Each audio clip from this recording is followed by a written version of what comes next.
Hi listeners, this is Lori from Her Half of History. It's March, and in the US that means Women's History Month. I'm celebrating with free to everyone bonus episodes every Monday, all month long. I'm also celebrating with a prize drawing where a listener like you will win some free Her Half of History merch. There are 4 ways to get yourself in the drawing. You can 1. Sign up as a supporter on Patreon, any level. 2. If you're already a Patreon supporter, bump up your current support level. This is cool anyway because if you go all the way to the Her Highness level of support, you get ad-free episodes and bonus episodes all in the same feed on your favorite app. 3. Make a one-time donation. Links to do any of those first 3 options are available on the website, herhalfofhistory.com, and also in the show notes of this episode. The 4th way to get in the drawing is give me a rating or review in your favorite podcast app. This last option doesn't send me any way to contact you, so to get in the drawing, you'll also have to email me a screenshot of it at herhalfofhistory@gmail.com. No matter which option you choose, you'll have my undying gratitude for your support. It really does make a difference as I tell the stories of women in history. Welcome to Her Half of History. My name is Lori. This new and very short series is The Historical Mary, and this is episode 5.1, Setting the Scene. I know I said season 5 would start in January, but I changed my mind. I will be keeping this brief, 2 episodes only, not out of any dearth of things that could be said, but because researching this topic is unlike any of the others I have done. Often there have been only 1 or 2 books ever written about the subject of one of my episodes. Not so here. The University of Dayton's Marian Library has over 100,000 volumes on Mary. Obviously, I haven't read them all.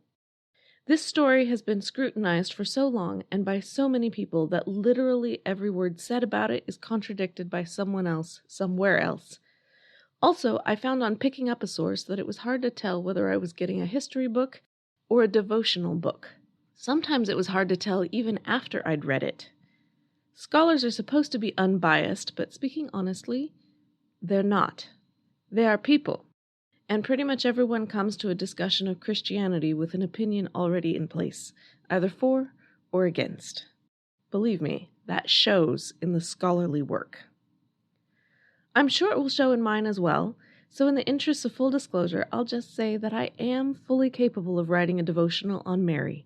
And in fact, I have done so in the past, but that's not what this is intended to be. I do not belong to any of the denominations that insist on every word of the Bible being the literal truth. In fact, we explicitly state the exact opposite. There are errors in the text. Just how many errors and exactly where and about what is much more complicated, of course, but it means that I have no problem pointing out contradictions within the Bible or between the Bible and other historical sources. Whether you are religious or not, Mary's story is an important part of world heritage. She is, obviously, the great female figure throughout Christianity, but she is also highly honored in the Koran. There have been over 2,000 sightings of her claimed since the year 40 BCE. Millions of people pray to her daily. Millions more read her story regularly. The modern world was shaped in part by people who believed in her wholeheartedly. So many legends have grown up around her, and those legends have also shaped the world and are worth studying. But in this series, I will try to focus only on what history can say about the woman herself during her lifetime. Today, I'll set the scene, talking about the situation for Jews in the early 1st century. And I'll discuss to what extent the Bible can or cannot be treated as a historical source. Then next week, I will talk about what life was like for a girl from Galilee. In the early 1st century BCE, the 100-pound gorilla in the Mediterranean was Rome. The Romans didn't yet rule at all, but nobody could afford to ignore them. If you listened to episode 2.2 on Cleopatra, you may remember that Julius Caesar was in a struggle for control of Rome with Pompey, the one whose head was chopped off on the orders of Cleopatra's younger brother and delivered on a platter to Caesar. Well, a number of years before getting his head served up on a platter, Pompey was a successful general. Among other things, his army put down the king of Pontus in modern Turkey. And then, Syria was there, so he figured he might as well take that too. And while he was in the neighborhood, he thought he might as well introduce himself to the next country over, too, as you do when you move into a new neighborhood. The next neighbor over was a small and utterly insignificant kingdom of people who called themselves Jews. They were ruled by a family called the Hasmoneans. Under Queen Salome Alexandra, life was paradise, if later stories were to be believed. It was a time when rain invariably fell for them on Wednesday eves and on Shabbat eves, until wheat grew big as kidneys, and barley as big as olive pits, and lentils as golden dinars. The trouble was that the queen, who definitely ought to be the subject of some future episode, died in 67 BCE. She had 2 sons. The older one was high priest. The younger one refused to accept his place in the natural pecking order and succeeded in defeating his brother. But then a governor in the south decided to help the older brother in inviting a neighboring king to join in the fun, so the whole place was in a bloody mess, literally, when Pompey, as the face of Rome, turned his not-so-benevolent eye on the Hasmonean kingdom.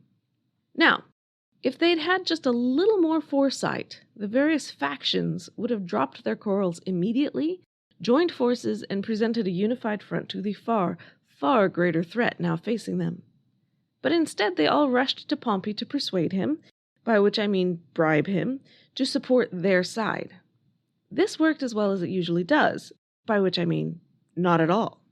Pompey did exactly what you might expect. He supported his own side, and took the Hasmonean kingdom for Rome.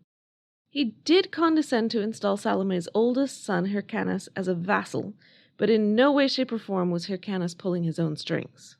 One interesting point about this campaign was how Pompey took Jerusalem. Jerusalem had 100,000 people at the time, which was so tiny as to be hardly noticeable to the Romans, but extremely important to the Jews.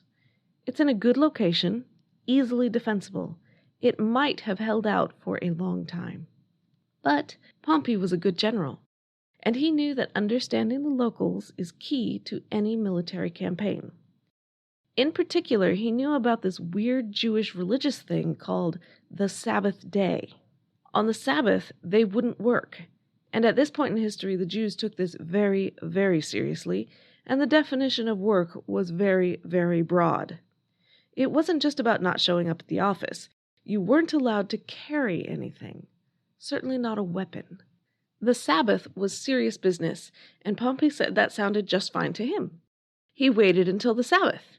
His men came up and built earthen walls for his siege engines completely unmolested, because the Jews were busy keeping the Sabbath day holy. If they thought God would bless them for their obedience by way of immediate military victory, they were mistaken. When Pompey pulverized a large tower, it was a crushing blow to morale, as well as the city.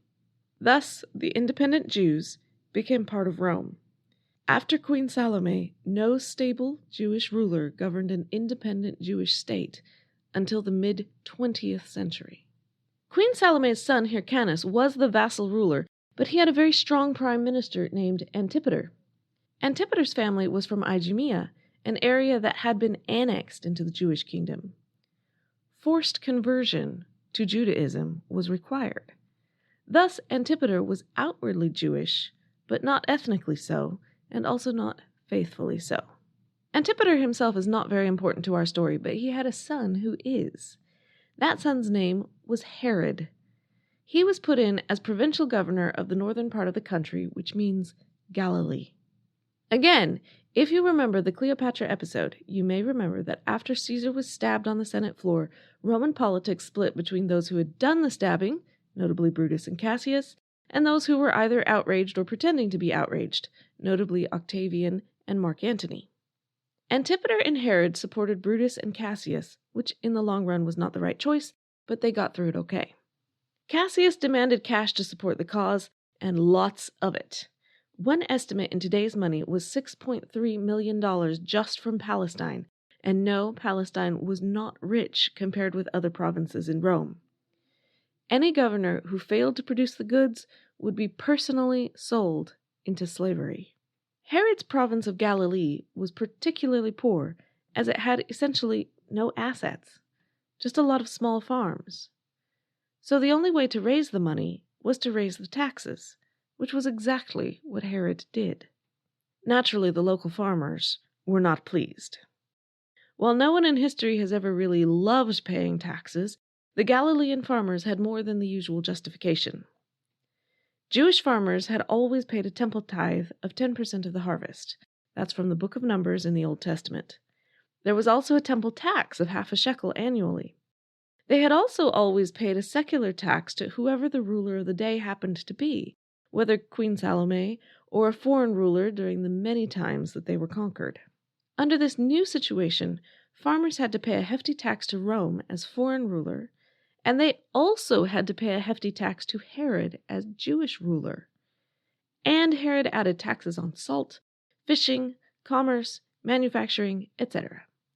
As much as 40% of the harvest went to taxes and tithing. While some nations in the world today do have a 40% tax rate, those nations generally also have free public education, free healthcare, free roads, welfare when needed, etc. No one in the ancient world had any illusions about that. The government would provide nothing. In contrast, Egyptian peasants only paid 9 to 12% of their harvest in taxes, and I'm sure they still grumbled about it. But here's the real kicker. I'm sure I wouldn't mind if those who can afford it pay 40% of their income to my government. But the Galilean peasants couldn't afford it. Julius Caesar gave his legionnaires about 6 acres of land when they retired from the army. Your typical Galilean peasant had only about 4 acres.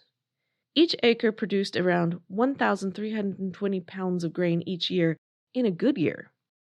But you had to rotate your crops, so you couldn't keep all your acres in cultivation all the time.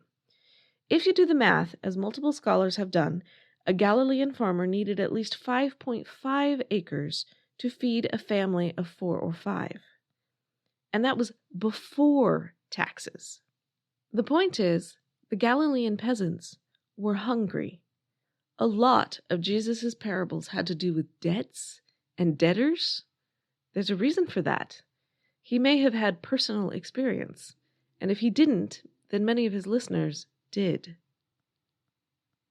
I'm Ken Harbaugh, host of Burn the Boats from Evergreen Podcasts. I interview political leaders and influencers, folks like award-winning journalist Soledad O'Brien and conservative columnist Bill Kristol, about the choices they confront when failure is not an option. I won't agree with everyone I talk to, but I respect anyone who believes in something enough to risk everything for it. Because history belongs to those willing to burn the boats. Episodes are out every other week wherever you get your podcasts.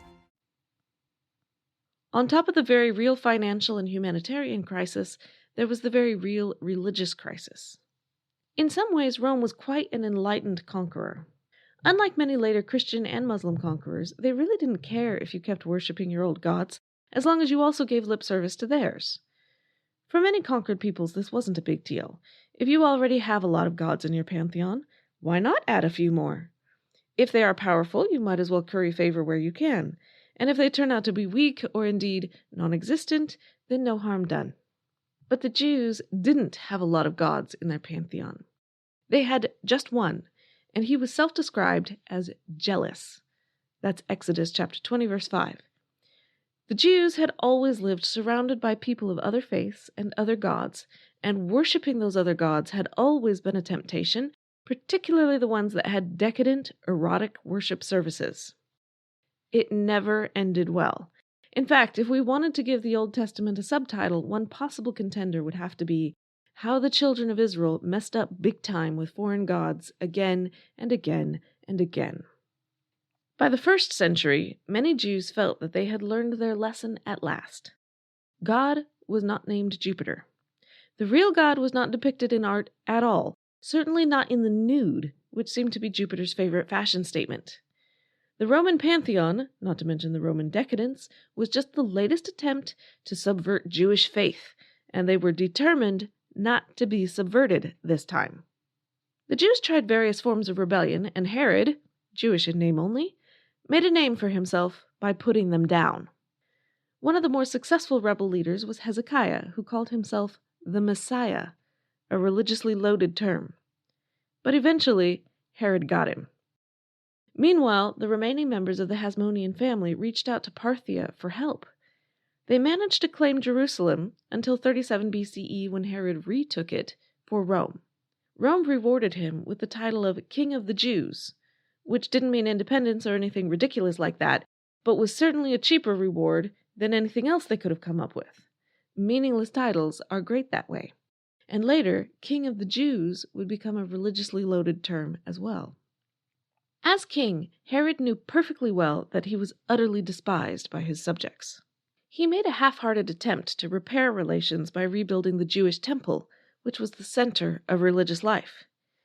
But then he ruined the gesture by putting a great big Roman eagle on it, reserving the right to choose the high priest himself, keeping the high priest's sacred garments himself and handing them out only when he wanted to, and insisting on sacrifices being made to Caesar Augustus, all of which were a desecration as far as the Jews were concerned. It is no wonder that they idolized the good old days when they were ruled by their own properly Jewish Queen Salome, when men were men, women were women, and the wheat grew as big as kidneys and all of that. To some extent, the negative feelings came from the Roman side, too. Cicero called Jerusalem a hole in the corner. Caesar Augustus watched Herod's behavior to his own family and said, "I would rather be Herod's pig than his son." So it was into this world, where the Jews had good reason to despise Rome in general, and Herod in particular, that a girl named Mary enters the story. Now wait, you may be saying to yourself, was Mary even a real person? Jesus is mentioned by ancient writers outside the Bible, such as Josephus, Tacitus, and Pliny the Younger. Virtually all scholars, whether religious or not, agree there really was a man named Jesus who founded a movement that became popular and then was crucified by the Romans. That's pretty much all they agree on, but it's something. Mary is not mentioned in any historical source outside of the Bible. That's hardly surprising. Poor peasant girls rarely get a mention. But it does mean that for historians who are not also believers, Mary's very existence hinges on whether the Bible counts as a historical source. The gold standard for historical sources is to get multiple eyewitness accounts written very soon after the events they describe by authors without an overt motive to lie. We get that gold standard for some big and fairly recent events in history, such as the Holocaust, which makes it all the more frustrating that there are still some who try to deny that the Holocaust happened. The documentation on that is very, very good. But as we go back in time, we hardly ever get that gold standard in sources. The ideal sources often, I would even say usually, just don't exist. A great deal of the craft of a historian is to assess just how far a less than ideal source can be trusted.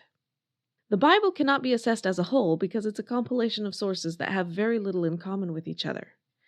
The book of Genesis does not pass muster as a historical document because it's only one account, written hundreds or even thousands of years after the events, and with the very clear motive of explaining to the Israelites why God chose them to be more special than their neighbors.